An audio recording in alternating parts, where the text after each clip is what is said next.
You say that you studied a lot of spiritual material, but have not gotten past the intellectual level. You say you're struggling with the concept of separate thinking versus indifference and inaction. It is a fine line, certainly, to differentiate between conscious presence and separation from the stimulus around you that pulls you out of yourself, and indifference to that stimulus. Very different issues.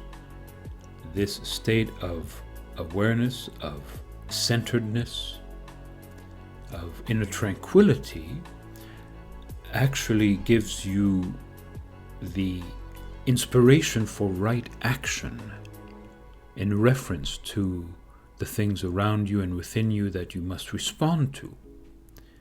When we are not just reacting from emotion or habit, we can bring to it an insight, a depth, a serenity that can offer truly blessed impact on that which you must deal with. It is a misunderstanding to think that that state of detachment is indifference. In fact, the great lovers of God, the saints who achieved that connection with spirit, were the most sensitive of all, the most empathetic towards the suffering of the world. Our work is to bring into the situations of the world an understanding, a wisdom, a connection with spirit that can do the right thing where it is needed, not out of opinion, not out of desperation, but out of the love of God within us.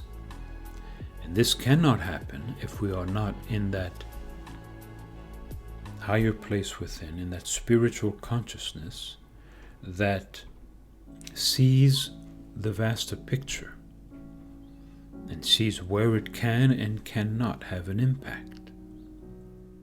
Either way, to lose our peace over the circumstances around us doesn't help anybody, certainly least of all ourselves.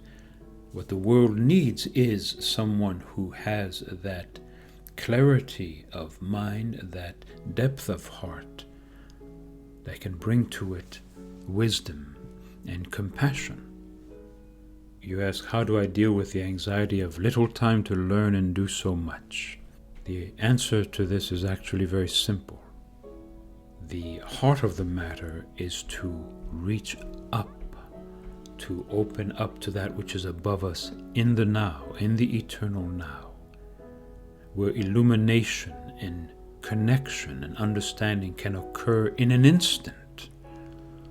It is not a matter of looking ahead to the doing of things, to the linear in-time effort of gaining more knowledge or understanding, but rather of being in a deeper way that allows in the moment that alignment that gives us enlightenment. So time is not the issue at all. Your state of being, your state of consciousness is the issue. If you take a moment to simply be at peace, to be present to existence around you, to be conscious of yourself in this holy moment, you can receive more than a lifetime of study. So you want to release yourself from the unnecessary anxiety of thinking there is little time. As I say, it is transcendent of time.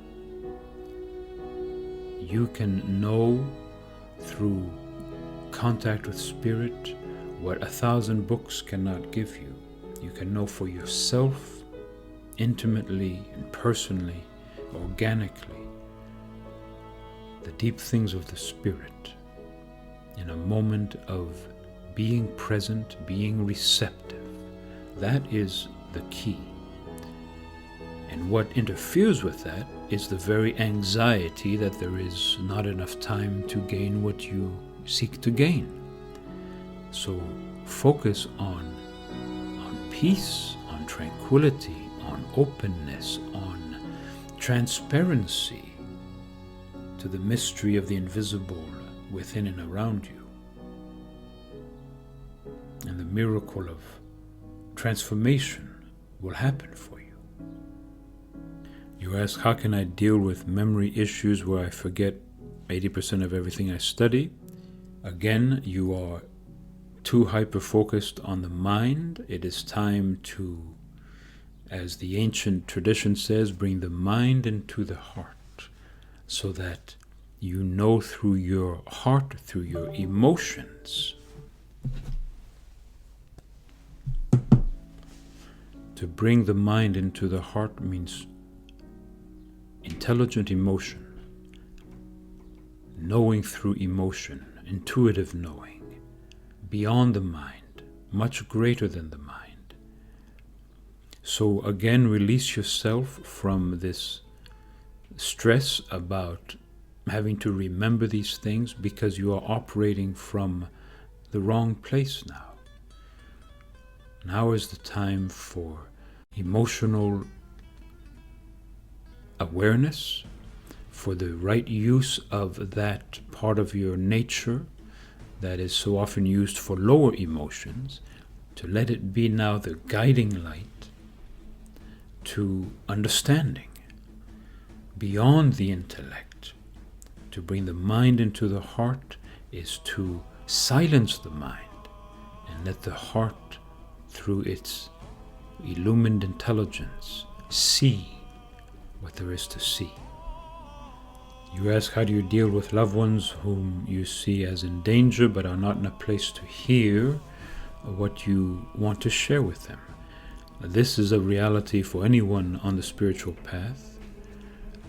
There is only so much you can do for someone, even when you know exactly what they need.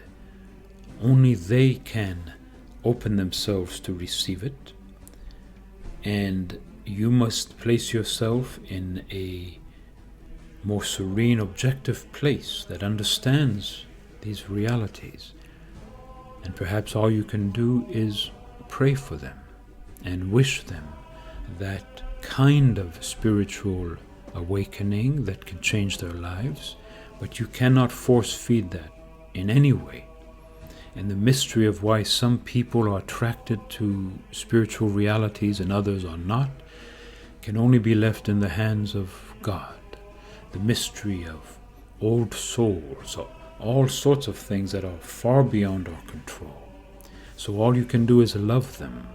Love them in their mess, love them in their limitation, in their confusion, and perhaps through the mystery of osmosis, of their perceiving your peace, your kindness, will they rise up to a new way of being that can awaken them and change their lives.